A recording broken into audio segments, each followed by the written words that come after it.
Jonathan, DuPont and Dow are two huge, ancient American chemicals companies, both of which are under attack by activist investors who want them to break up and simplify.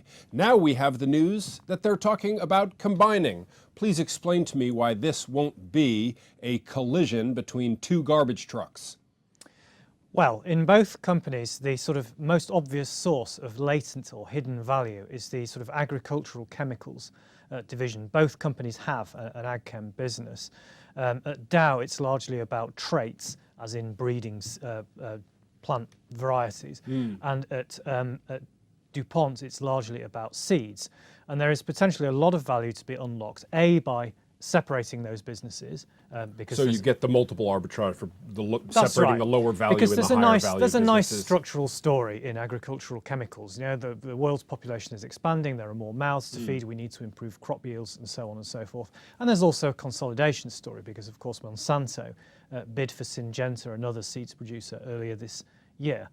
So by separating the ag chems business, they could tap into all that. The thing is, it's actually in some ways easier to do it via this massive transaction of putting these two enormous companies, both of which date back to the 19th century, thing that together. It struck me that the simple thing would be to do is the two companies spin off the ag companies in shares to their shareholders and then just plug the two together. Why not do it that way?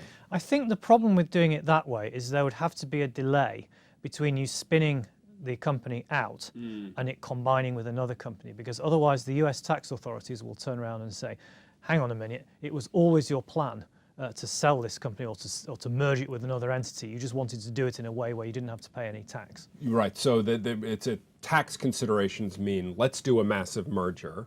That is phase one of the transformation process. Tell me about phase two. Yeah, it's not solely driven by tax though. I think there are probably good operational reasons for combining the rest of the two groups. I mean, they are both big in chemicals in North America and worldwide. They have both got quite a bit of flab to trim. These companies have been around since the 19th century, so they've sort of fattened up a bit in that time. Yeah. Both are cutting costs already, as you point out, under pressure. And this would put them together and there'd be accelerate that process. Duplicated functions that could be taken out duplicated altogether. Functions, R&D spending, marketing spending, and some sort of synergies between the various divisions. And so but the ultimate form, you plug the two together, right? And then after the company has been together for a while, do you then break it up? That is, so far as we know, is pretty much the intention. So perhaps in 4 or 5 years, and after hundreds of millions of dollars of fees to lawyers and investment bankers, what we will end up with is a merged agricultural chemicals business, possibly a petrochemicals business, which would largely be drawn from the Dow side, and then a specialty sort of chemicals, materials business that would be bits of Dow and a lot of the rest of DuPont. Thanks very much, Jonathan.